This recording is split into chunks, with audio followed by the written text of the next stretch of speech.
Boom, boom, boom, and lots of new people joining. It's wonderful. That's the big exciting part about getting on early onto a Zoom.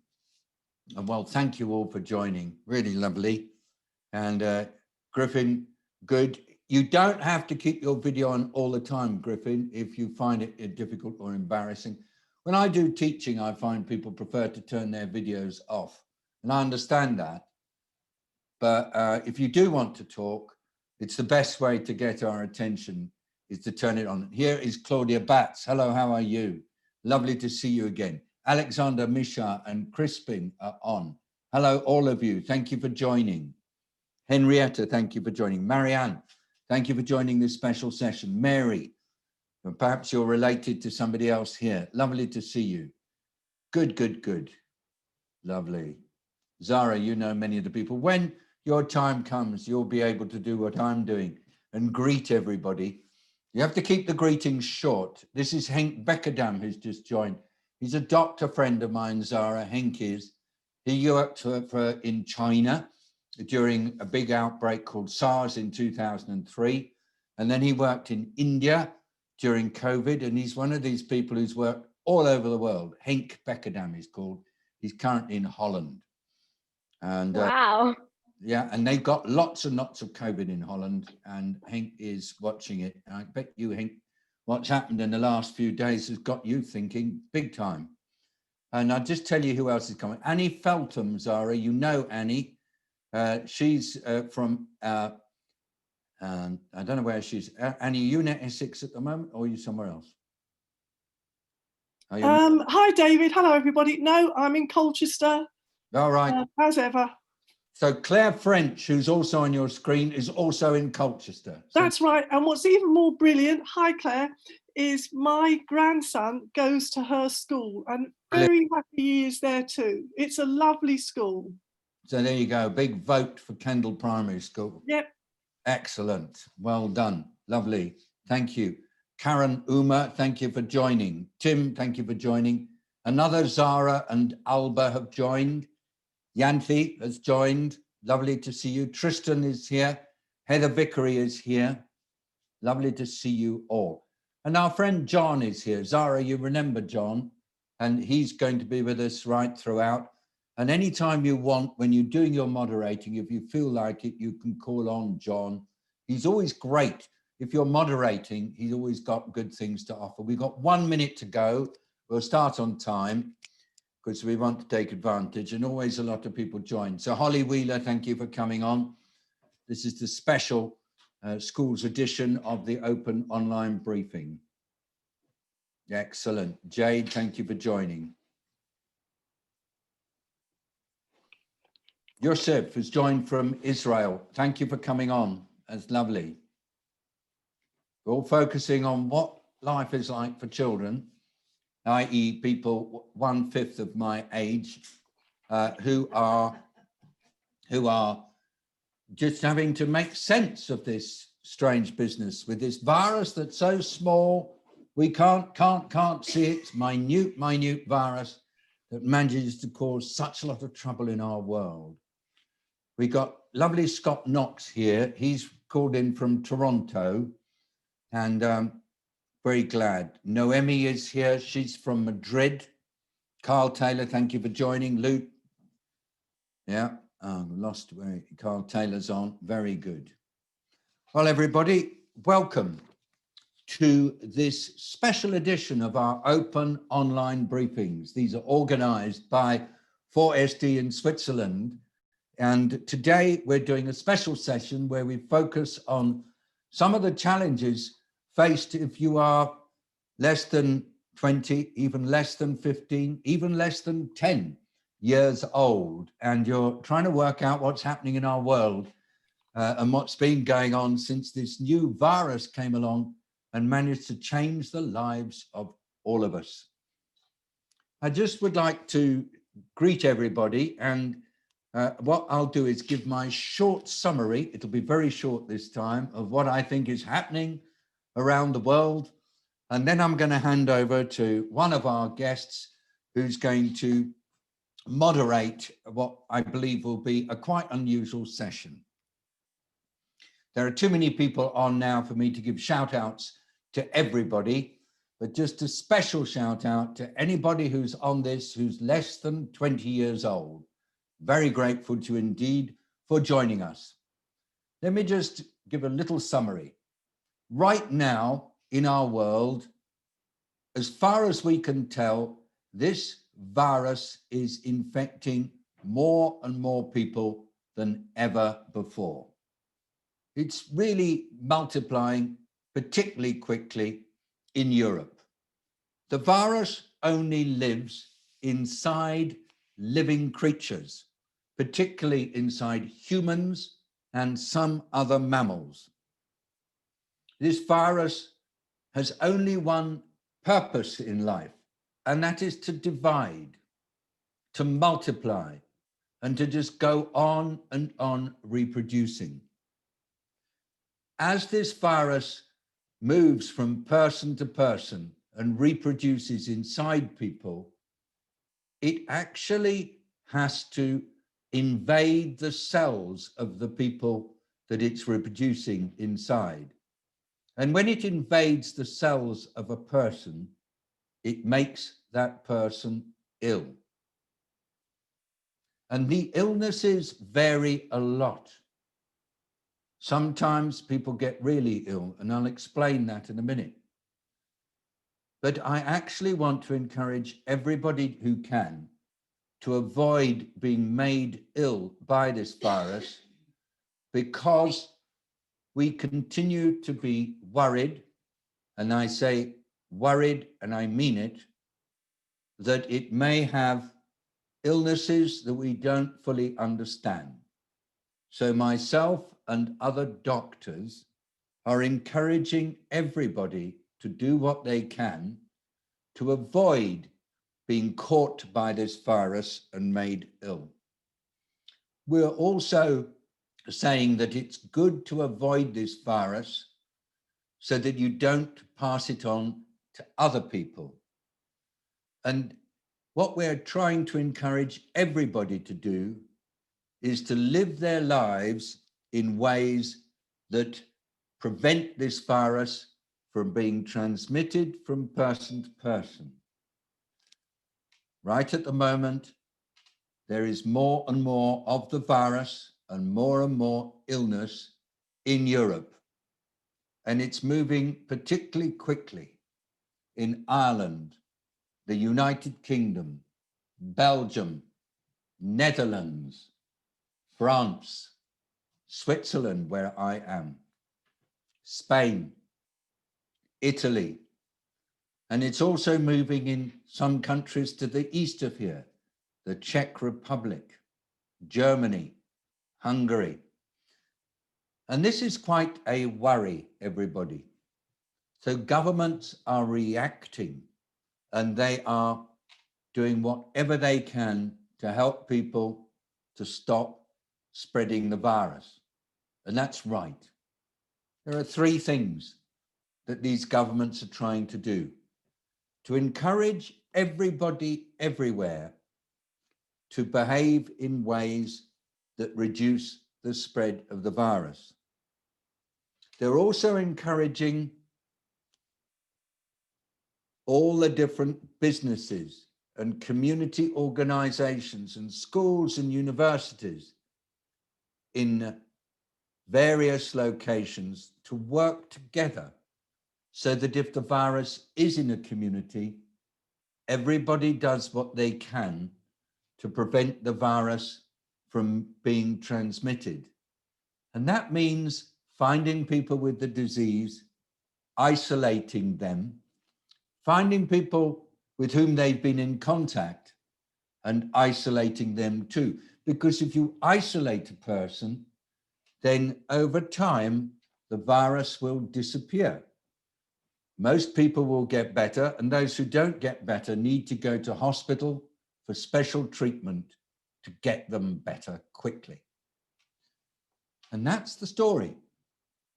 Stop the virus getting us and prevent it from being transmitted to others, and doing it through proper organization of what happens in the community and in society. It's not difficult. And there are many, many countries in the world that are managing to organize things so that life can go on, even though the virus is still there.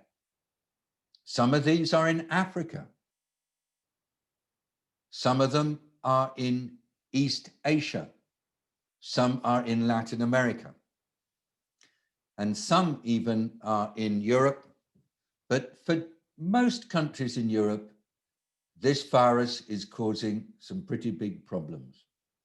And during the discussion we're going to have today, we're going to talk about the virus, the disease, and what can be done about it. And in order to help us do that, we will be having a special session with comments and questions from people on the briefing. And in a minute, I will explain how we will organize ourselves. But for now, I'd like to ask our colleague Thuy, T-H-U-Y is how it's spelled, but she tells us that it really should be spelled T-W-E-E because that's how it's pronounced. So Thuy, tell us what you're going to do as we get ourselves going. Thank you, David. It is Thuy. It is a very common Vietnamese name. I am so delighted to see all of these young and new faces here today. So let's find out who we have joining us today. I'm going to launch a poll right now, so you'll have a window pop up on your screen.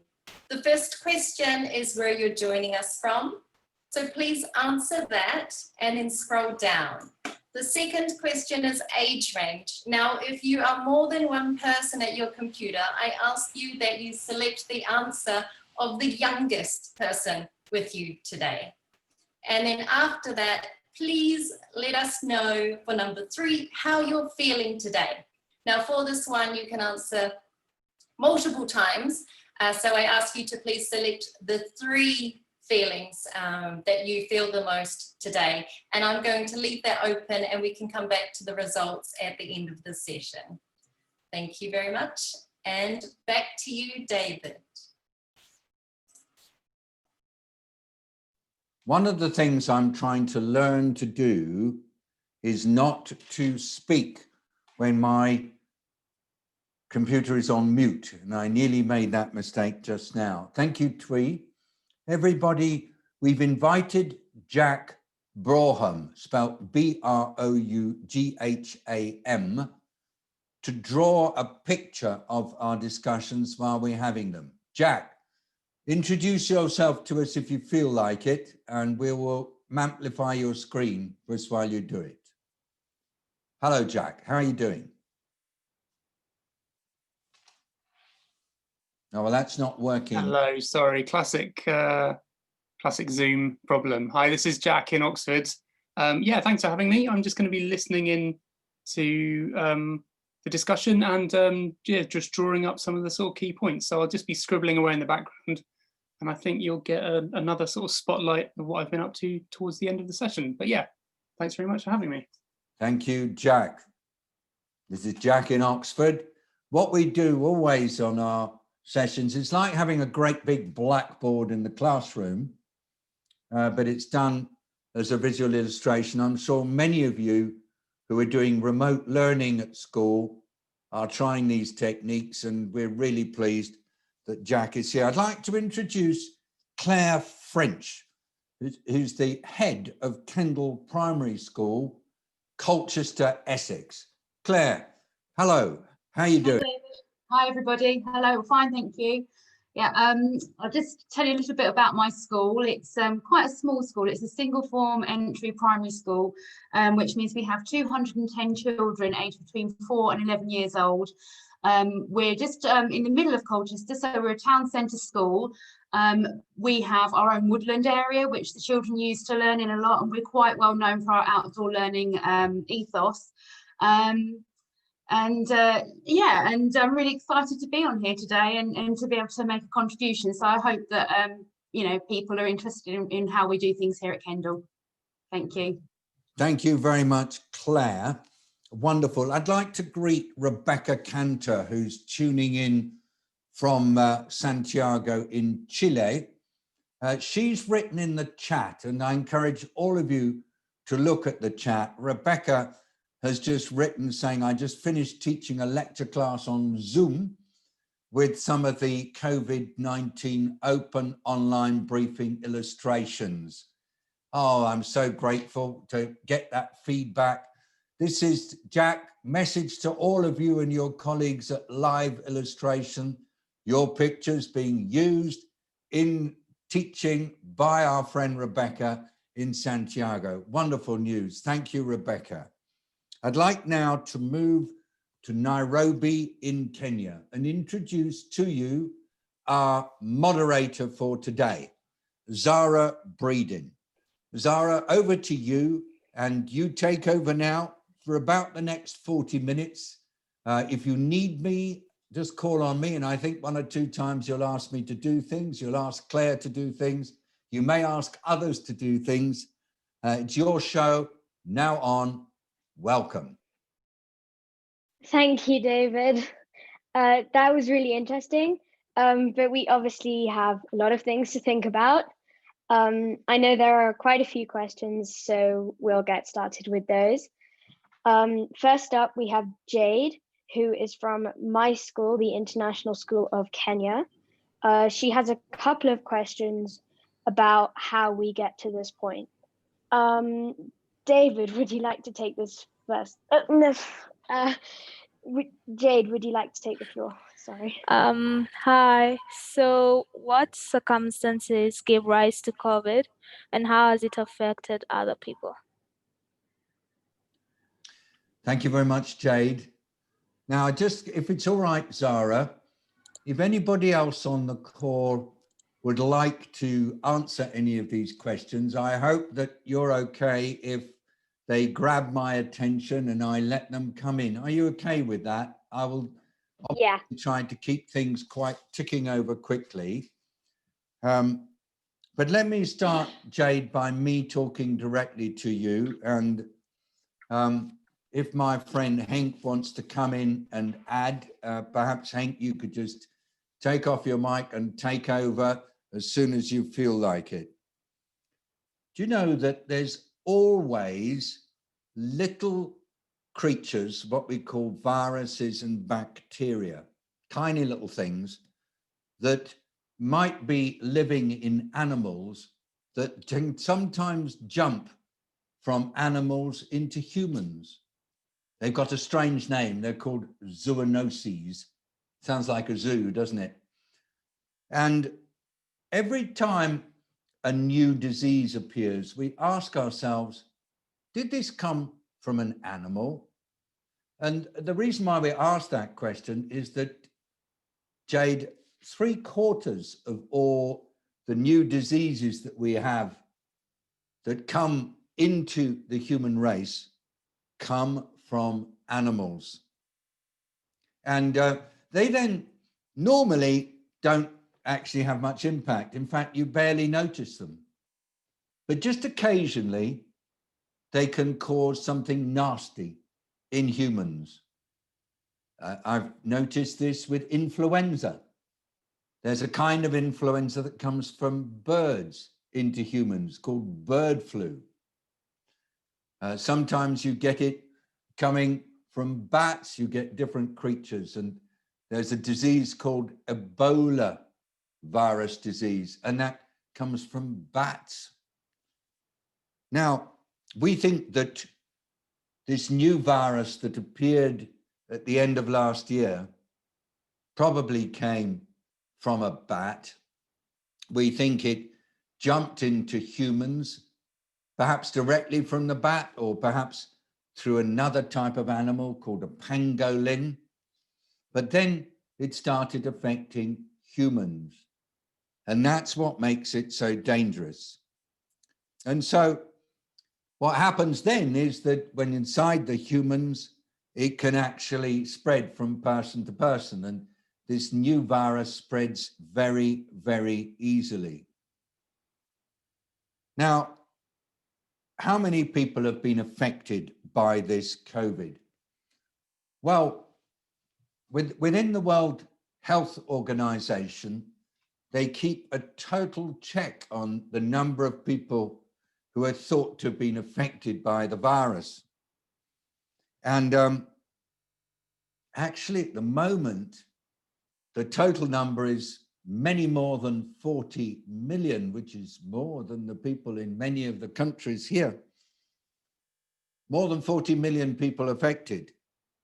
And that's only the people for whom we have a definite test. And out of these people who are affected, about 1 in 10 have quite a nasty illness.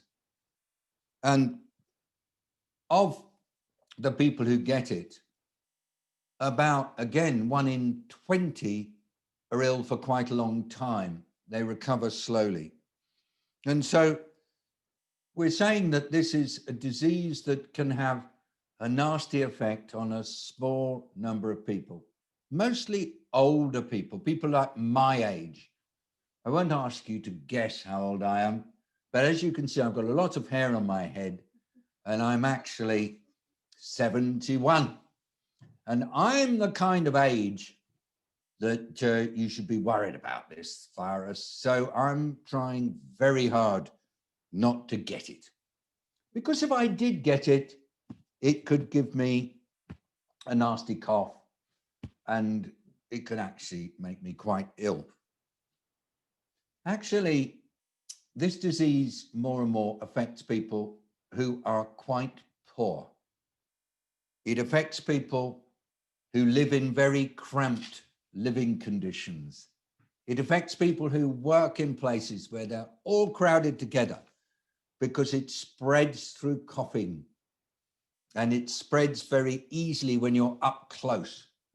So that's why we encourage people to stay apart from each other about 6 feet or 2 meters, and to wear masks if they possibly can. We're quite fussy about wearing masks like this. And we say, do wear a mask. You notice I've got a nice pretty decoration on my mask. Do wear a mask, because that helps to stop others being infected.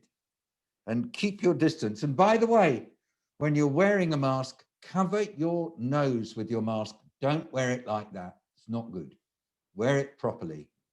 And make sure that people are wearing masks, because they ought to. We also talk about washing hands and keeping those coughs going into your shoulder and keeping the surfaces clean, because we want to try to stop this virus from spreading. Zara, thank you for wearing your mask. And just to say that this does change the way in which we have to live. And I wanted to stress to you, Jade, that it's affecting how we socialize, it's affecting what happens in our families.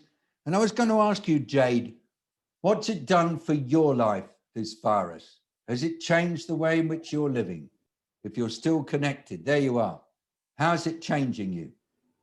And I don't see my friends often, so, and also don't go to school on campus anymore. So, yeah. And that doesn't make you feel very good. But I hope that you are able, through keeping yourself safe and helping keep other people safe, you're feeling good about it, because it's the greatest thing to do, to follow the instructions, Jade. And I thank you for doing that. We all do. Thank you very much indeed, Jade. Is there anything else you'd like to ask us? No, that's all. Thanks. Thanks for joining. Back to Zara. Thank you, David. Now we have a question from Misha, Pip, and Alexander, who are calling in from London today. They are all at school in the southeast of England and have a question about the impact of COVID on the environment. Over to you. Hi. We see disposable masks discarded everywhere. how do we come up with a more environmentally friendly solution that still protects people against COVID? Oh, that's a tough one. You see, people all over the world are only just learning to wear masks. When we started working on COVID, I remember saying in April and May this year, we're all going to have to get used to wearing masks. And people said to me, what, David? Really? And I said, I think so. And I've noticed, even walking around the town where I live, there's masks littering all over the floor. So I agree with you. It's not nice. And you know, if somebody's got COVID and they leave their mask lying around, it's a really antisocial thing to do. I'm really pleased that people all over the world are learning how to make masks like this one I've got here. It's a fabric mask and you can reuse it. You can wash it. And I think this is a good idea. Also, this one has got a lovely little pattern on it. And I think it's great that people have started putting patterns on their masks or even writing messages on their masks. And I think that will make it more likely that people don't just chuck them all over the place, which is so bad. If you use one of these fabric masks, Misha, Pip and Alexander, do look after it carefully. If it gets wet, take it off, put it aside, dry it, and then wash it properly. Who have I got here? And also, you really should keep them clean, just like you wash a vest or your underclothes, you should keep your mask clean.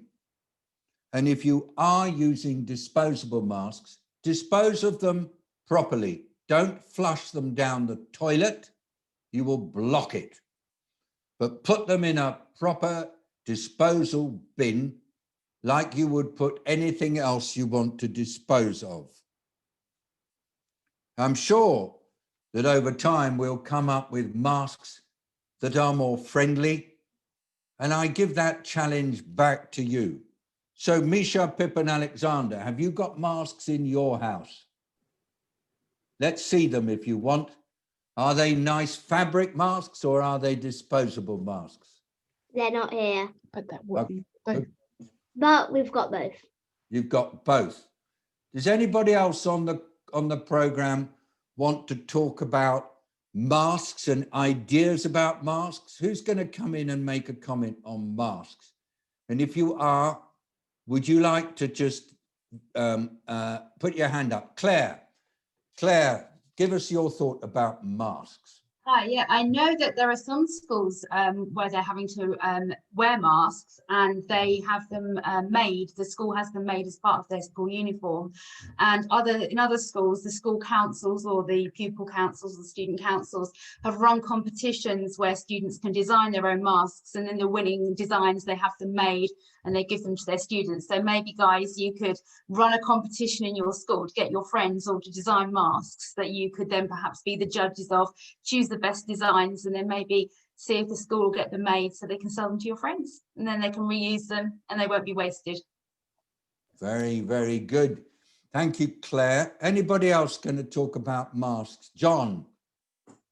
I just remember, David, back when we were talking about when in a lot of countries children weren't going to school, and people were saying, well, how are we going to get children to wear masks at school?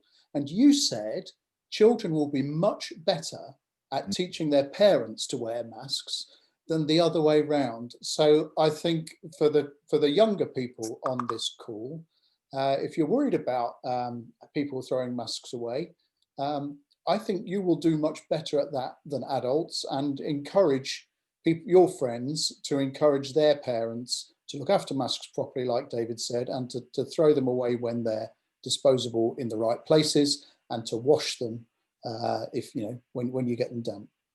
So I think children will be much better at this than adults, David. So let's put that back to Misha, Pip and Alexander. Are you better at wearing masks than your parents, please? Yes. I thought so. We don't yes. have to very much. Just yes. Yeah. Yeah. Very good. Pip Well, Davis. thank you to the three of you. If there's anything else you'd like to say, please do so. Otherwise, could one of you pass it back to Zara? So Pip say back to Zara. Back to Zara. There you go. Thank you very much, Zara. Thank you. Thank you, David. Now we have a question from Zara, not me, who is at St. Christopher's School in Nairobi. And maybe before asking your question, you could explain a bit about how you've been helping hungry families affected by COVID. Over to you. We've been helping families by baking cupcakes and banana bread to sell to people, and then after that, the money that they give us, we use it to buy food for families, and then we pack the food and then give the food to the families.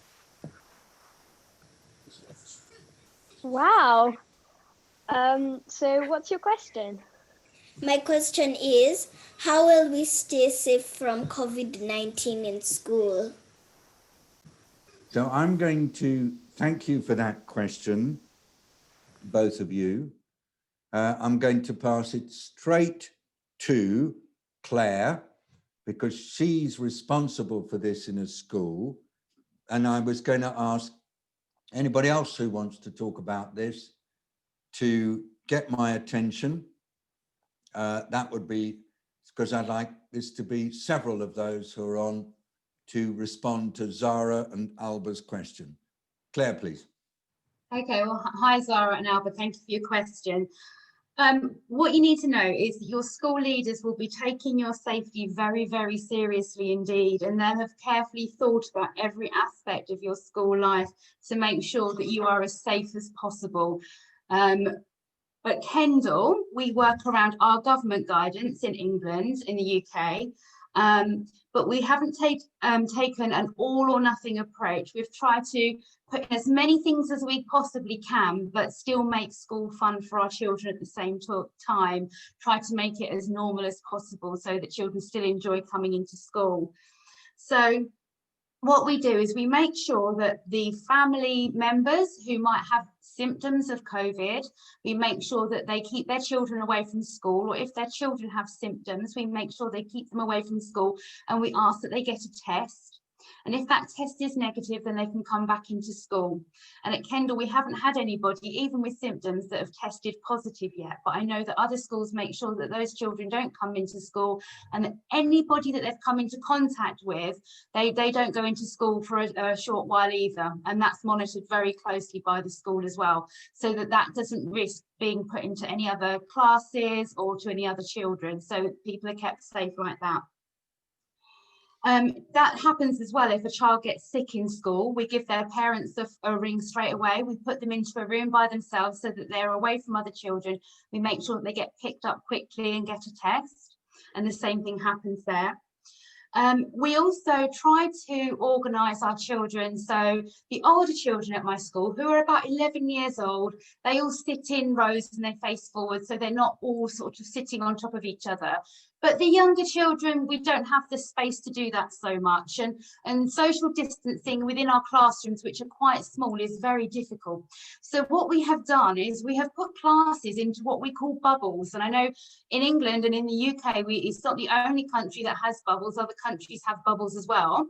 But what that means is that bubbles aren't allowed to be in contact with other bubbles. So bubbles will go outside to play at their own time, and they won't be allowed to play with children in other bubbles. They won't be allowed in the school library at the same time. They have to eat their lunch at separate times, so they don't mix with other bubbles. So if there is an outbreak or one child gets poorly, we don't have to send all 210 children home. We only have to send one bubble or one class of 30 home, and they stay at home just to make sure that they haven't got sick or ill. So we don't have to send everybody home. So we make sure that we have lots and lots of hand washing in school. Every single classroom has hand sanitizer and sinks, and each bubble class has their own toilet that they go to, so everybody's kept as separate as possible. And the staff stay with that bubble as well, so they have their own teachers and learning support assistants too. Let me think, what else do we do? When we have library books go home, we make sure that when they come back into school, they're quarantined for 72 hours before they're put back onto the shelves, before other children can touch them. And we've made sure that things that aren't very easy to clean, like bean bags and dressing up clothes for our youngest children who are 4 and 5 and do lots of role play, they don't have those anymore because we can't clean them so easily. But things that we can clean easily, like playing blocks and things, they're still allowed to use those, and we just clean them after they use them. We take a lot of our learning outdoors. So our classrooms, they're very well ventilated, they have windows, but the best ventilation is to take the children outdoors. And we're very well known at our school for outdoor learning. So we take the children outside as much as we can, so long as the weather's okay.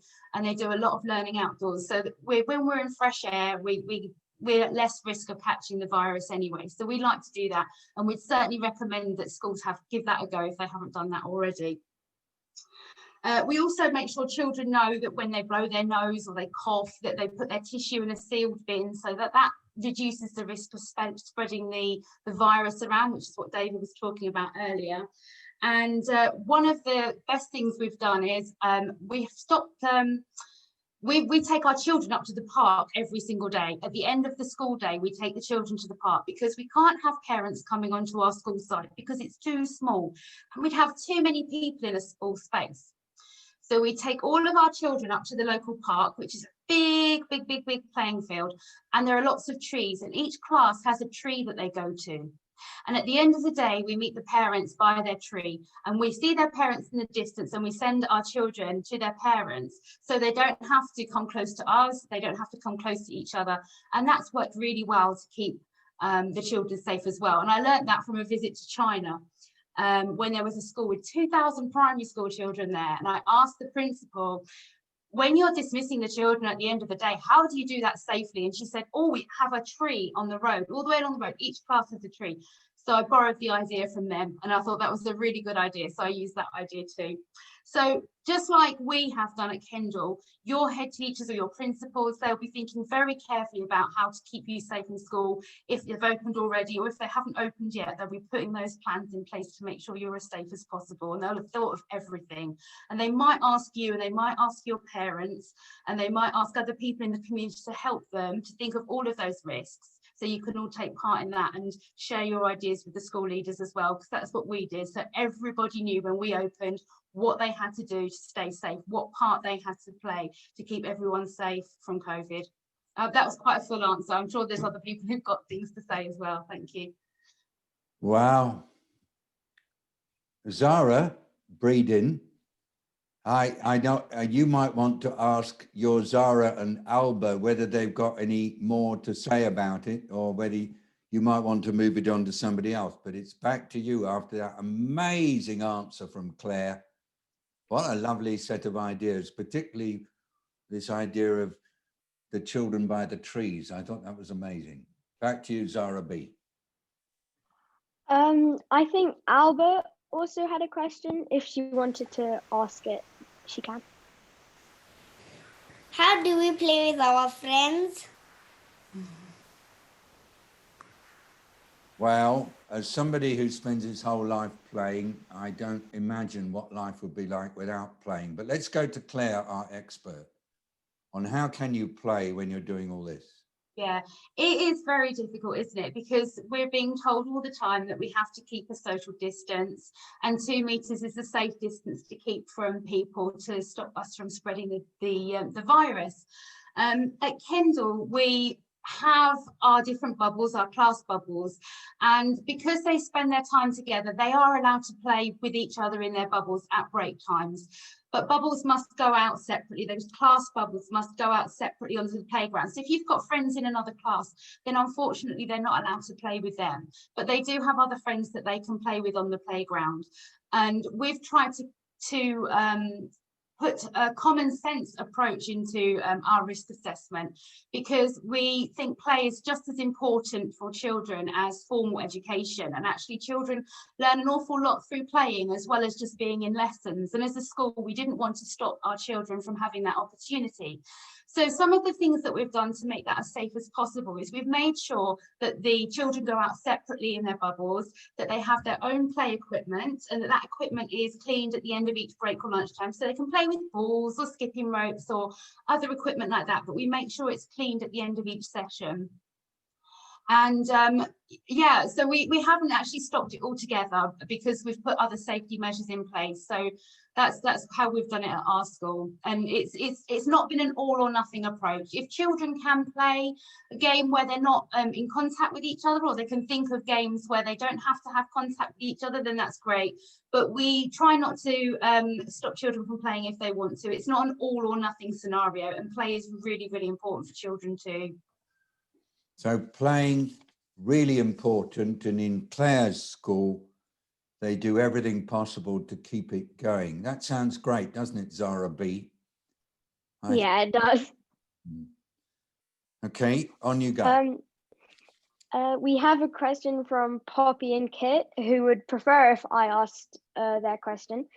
They go to school in the Lake District. They actually go to school in Kendal. But they don't have any Wi-Fi, so I'll ask their question. At school, we are in different year groups, so we are in separate bubbles of over 170 children. This means our family bubble is enormous. So can lockdown really work if schools remain open? Lockdown is really a very extreme situation. That's when everything closes. It comes from the idea of when you've got a problem, you just stop movement. And most governments want to try to deal with COVID without stopping everything, because it really makes life awful for everybody. It makes life awful for children, awful for older people, awful for people who absolutely need to work to get money. And so looking ahead, what we're saying is, how can we live with this virus and keep it so it does not make people ill without lockdown? And my friend, who is calls himself Chief Medical Officer in the UK, tells me that in the British government, they want to do everything possible not to move to a situation where schools have to be closed again. And so they're going to try to restrict the amount of contact people have with each other, but without going into such a strong situation of lockdown that schools have to close. And I think more and more we're saying you can actually operate and live and function without having all the time to close your schools, even when there is COVID in the school. And there's some questions in the chat, Zara B, about schools and what they're doing in schools, and even some schools that are closed. And in particular, our friend Tracy in Vancouver has a granddaughter with her who would like to talk a bit about what they're doing in their schools in British Columbia in Canada. Would it be okay, Zara, if we just made a small deviation to our program and invited Tracy to put her granddaughter onto the Zoom? Is that okay? Yes, it definitely is. Well, let's see, Tracy, if you're there. Would you like to come on and present your granddaughter? Hello, David and Zara. I'm sorry, that's a bit misunderstood. My granddaughter is actually in school, but I'm going to try and invite the school to watch the recording of this, the narrative of it.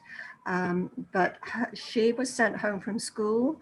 One day she was not feeling very well, and she was negative, fortunately, but they're very, very strict about managing the children and the bubbles. They call them cohorts in British Columbia, because there are teachers and the children, and they don't call them classes. So I have a grandson in the same school, so their bubbles are really large. They do get to play with their friends who are in the same school bubble. So I'm really hoping that we will be able to get this narrative shown in the school to all the classes. Right.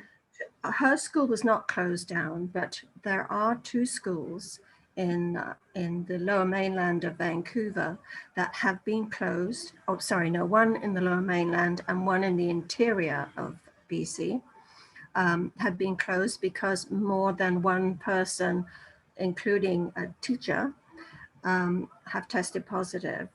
Yeah. So they closed the schools for deep cleaning, and they're probably going to be closed. One school will be closed for 2 weeks for sure. And the other school, I haven't had an update on that one that's in the interior. So as far as the protocols, the children have to wear their masks and they're very good about it. I do agree that they're very good at keeping their parents on their toes in wearing their masks. And the teachers spray the children's hands with the soap, so the children aren't touching the soap or the sanitizer bottles. Yeah. And then they go and wash their hands at their own personal classroom sinks. Very good. Yeah. Thank you, Tracy. Let's go over to Claire and just get her to comment on the problem of different sized bubbles and how people can actually come together. You must be an expert in bubble management. Well, yeah, we talk about it a lot, and my other head teacher colleagues talk about it a lot as well. And at some of the larger secondary schools, they've gone down the route of making entire year groups of 120 odd children into bubbles. And obviously that means that you'd have more children to send home if there is a small outbreak or a positive case. I think it's worth mentioning that when we have a suspected case, that doesn't necessarily mean that we send our bubble or classes home.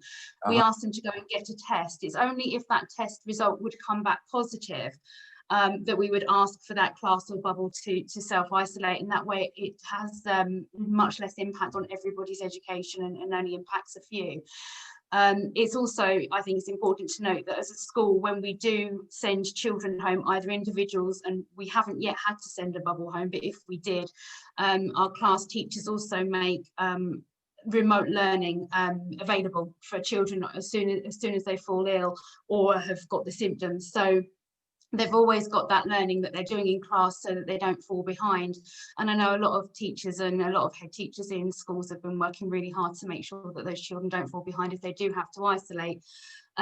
We've also got the issue in a lot of schools where we have teachers who teach in multiple classes, so they would cross bubbles. So for example, we have a music teacher who's a specialist and he teaches lots of different classes, but we've built into his timetable 15 minutes between each session. So he gets his spray and his cloth, he wipes down all the equipment, and he stays a good 4 meters back because they have the large school hall to do it in, so that he doesn't come into close contact with those children at all. So again, you know, as head teachers, we try and think very, very carefully to keep those possible meet, the coming together closely to an absolute minimum, and to try and keep bubbles intact and not contaminate the bubbles is what we call it. We say we don't want to contaminate the bubbles by allowing people to sort of cross into them and to then make those bubbles essentially much bigger, which is what you see at some of those secondary schools. Wonderful, wonderful. Well, I hope that's some help, Zara. That was a really lovely answer with an extra input, unexpected, from Tracy. Back to you to either reflect on that or to take us to the next question. I'm actually going to ask Dr. Schmid, my head teacher of the middle school at ISK, to ask her question. Thank you, Zara. So first, I just want to say thank you, Zara and Jade. They're two of our students here at ISK in Kenya, Nairobi, Kenya, for participating, and Zara for helping to facilitate this. In Kenya, our last day of school was March 13th, and we went on our March break, and we never came back. And so this week was our first week that we brought some students back on campus, which was really exciting yesterday. And so one of the things that's really on my mind as we come back together after 7 months of learning from home, and being apart and being in different countries even, and having very different and diverse experiences, is how do we first avoid stigma and come back together as a whole community, but also how do we build community and recognize that all the different members of our community have had different experiences and different responses and different comfort levels with COVID. Dr. Schmid, firstly, thank you for clearly having a most wonderful group of students in your class. And I feel we should all put the clapping on our reactions and our things to give you a very special shout out, because really, what a wonderful thing you've been able to do, and get somebody to take a picture of all the hands clapping. I also like to say on behalf of all of us, do you know, people who've had COVID and who've managed to isolate themselves, they're the best heroes of all. They're the great people. They're the special people. People who are wearing their masks and who are catching their cough in their elbows and who are cleaning the surfaces and who are respecting the physical distancing in the bubbles. They're the heroes. They're the best people. And whenever I talk to my colleagues who are working in East Asia, they tell me that they treat the people who are at the center of dealing with COVID as the heroes. There's no such thing as stigma associated with this disease. There's no such thing as stigma associated with taking precautions. They're the best.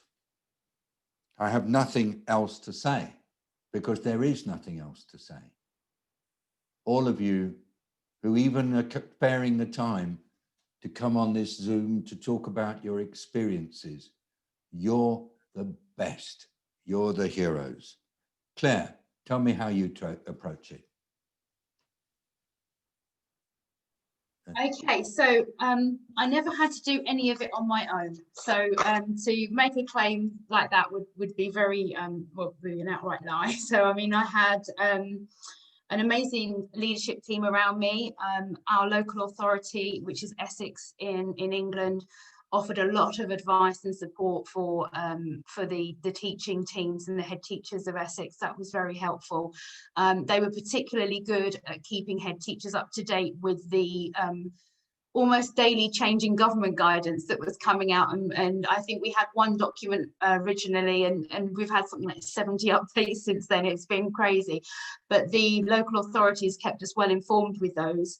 I think at every stage of the risk assessment and planning for wider reopening as a school, we engaged the staff, the teaching unions, the school governors, the parents, and one of the things that we did was we kept in regular contact with parents, sort of at every single stage, letting them know what we were doing, why we were doing it. We sent out questionnaires so we could gauge parents' opinions, because you know, in March, April, May, you know, I had no idea how this was going to affect me or the school community, and not being able to see any of them made it very difficult to gauge their opinion, whether they wanted to even send their children back to school, if they wanted to put them back into a school. And I had that job to really reassure them that everything that we were doing and putting in place would keep their children safe to the best of our ability. You know, it's never going to be zero risk, but we wanted to make it as risk-free as possible. And in opening that dialogue and consulting with parents and staff and everybody else, I didn't have to come up with the solutions and the ideas all by myself. Other people have them, and they were brilliant, some of those ideas that we've put into our risk assessment. I mean, the original document that I made, it's published on my website. If anybody wants to use it to help them with some ideas, please help yourself. You know, it took a long time to write. But now when I go through it, it's easy to tweak and adapt to changes and changing guidance, changing local circumstances. And I let everybody know when I've made that change. So the document, it's a long document, it's no getting away from it. It's about 70 pages long. So when I'm reintroducing or changing parts of it, I make sure that I'm very specific and show that where those changes are very clearly, so people don't feel like they have to read through the whole document over again. I think, you know, everybody had to know the part that they had to play in making the community safe. It wasn't just about the school putting in extra hand washing and extra sanitizing stations and keeping the children apart as far as we possibly could. It was also that the parents knew where to pick their children up, and that we needed to keep a distance, and knew that there was an expectation there that if their child was to fall ill, that they would be picked up immediately, or if they were feeling unwell themselves, that they would keep their children off for 14 days, or at least until they had a negative test result come back. So it was a real community effort. It wasn't just myself that put it together, but it was, I think, the hardest job of being a head teacher in that time was the communication and making sure everybody knew what was going on and everybody knew what the expectations were. That was the hardest part of my role. Coming up with the ideas and solutions wasn't so bad, because I had the whole team around me to help me do that, and the parents and students as well.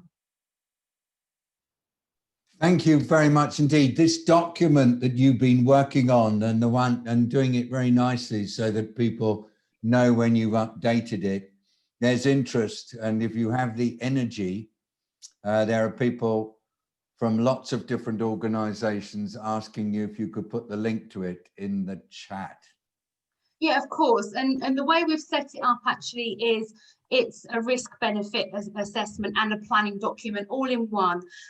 So it sort of talks about the benefits of reopening and the benefits of doing certain things, as well as the risks, because actually I think we can be so focused on the risk of this to opening schools and reopening schools that we sometimes forget what the benefits are, and quite often they really do outweigh what the risks that are involved. So of course I'll look for that now, and I'll put it on the chat so people can have a look at that, of course. Cool. Back to Zara with shorter time, Zara, so instruct us to be quick. We have Hassan next. We know that you have several questions. Please, could you just pick the most important one the most important one? Yes, I feel the most important one is a lot of students have their favorite subject being computing or art, and that requires a lot of the time school given equipment such as computers in the computer lab or paintbrushes and pencils. How will that be handled when you can't you can't really wash computers? Claire, please.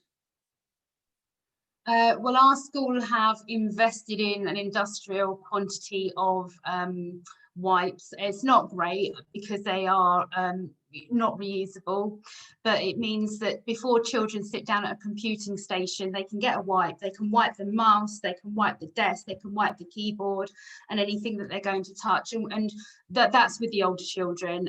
The younger children will be supervised by an adult, but the older children are learning themselves actually that it's important for them to learn actually that they need to keep their space and their workstation clean for that reason, especially those shared resources. And we're lucky enough to have been able to have invested in enough stationery, for example, pens, pencils and rulers, that everybody has their own in their own wallet, so they don't have to share, they don't have to use each other's pencils and pens and things, especially where children will chew and put pencils in their mouth and things like that. So we were very aware of that. If children are sharing things, they tend to only share them in our class bubbles. So there is only a limited number of children that will come into contact with those resources. And other things where we share a space, for example, the library, only one class is allowed in the library each day, so they can go in and out of it during that day to change their books, they can go and do their library classes in there, but at the end of that day that room is cleaned really thoroughly so that the next class can come in and they can use the books. They know they've been dusted down and wiped down, and as I mentioned earlier, they get quarantined the books as well. So we try our best to keep things as clean as possible at our school. Brilliant. Zara. We have a couple more questions if there is time. First, we have Griffin, who is in Switzerland. Would you like to ask your question, Griffin? Yes. Do you know when the vaccine for coronavirus is coming out? I'm afraid I don't know. I know that there are lots of possible vaccines being tested to see if they work and to see if they're safe. And that work is continuing now. I am told that there may be a result in the middle of next year, and then lots of the vaccine will have to be manufactured and made available for people who want to take it. So I think the earliest is around the middle to later part of next year, Griffin. Thank you for asking the question. Back to you, Zara. If there's time, I have one more question from a really good friend of mine, Talia. Do you want to ask your question or do you want me to ask it? Could you please ask it for me? Okay. We heard that that masks protect other people more than you. Yeah. Is that true? Yep, that is true. The masks are really good at protecting others if I've got the virus. But the masks also protect me if somebody else has the virus, but less good. I'll tell you why. Because quite often the masks don't fit properly. So Zara, I'm gonna give you instruction for trying to make sure that a mask really does work for you. You need to make sure that it covers your nose through to your chin properly. You need to make sure that if possible, it comes quite nice and snug under your nose. You must not spend your time picking around and scratching like this or picking your nose when you're wearing a mask. It really does not help things. If your mask gets wet, take it off like this, away from other people, fold it up like that, fold it up, hold it and put it into the place where you keep your dirty clothes and keep your hands away from it and wash your hands super carefully afterwards.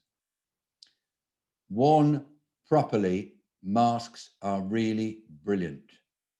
And I want to encourage everybody to think about that. Claire, last comment from you. Yeah, well, I think really, I just want to say thank you very much for having me on this call and for inviting me to talk. I think that we have the opportunity to make schools safe as possible for children, and so they can get back into education as quickly as they can, and to try and bring back life as normal as we possibly can for children. I think that is so very important, not just when we look at their formal education, but about their mental health as well. So I think what everyone's doing today to try and make that happen and to share ideas has been brilliant. And I have put our website up on the chat for people who did want to have a look at our risk benefit plans anyway for reopening. So thank you, Zara. I think you've done an amazing job today as well. And thank you, David. Very good. This is a special big shout out to several people. To Marianne, who asked a very important question from South Africa. To Hala, thank you for your question. We couldn't answer it today, but we'll try. Scott, we did try to move towards your question. And I'd like to give just a moment to Twee to just tell us what the result of the survey was. This is quick, this part. Wonderful. Thank you. Wonderful to see so many join from Europe, Africa, and North America. And fantastic to see so many people from under 30. There's 18 selected under 30 today. And in general, most of you are feeling optimistic and hopeful. So these are the sorts of results that we love to see. So thank you so much for joining us today. Thank you, Twee. Catherine sits next to me. Catherine, did you want to say anything before we close? You were looking at one thing. Oh, I was, one of the questions in the chat, sorry, was about how long the virus can live on surfaces. And I just wanted to say that I did a quick check on the latest data. And I think it's very interesting. This is supposed to be for home use, but 4 hours on copper. I'm not sure how many people have a lot of copper in their house, but in case you do, 4 hours on copper. Up to 24 hours on something like cardboard, and 3 days on stainless steel or slick plastics.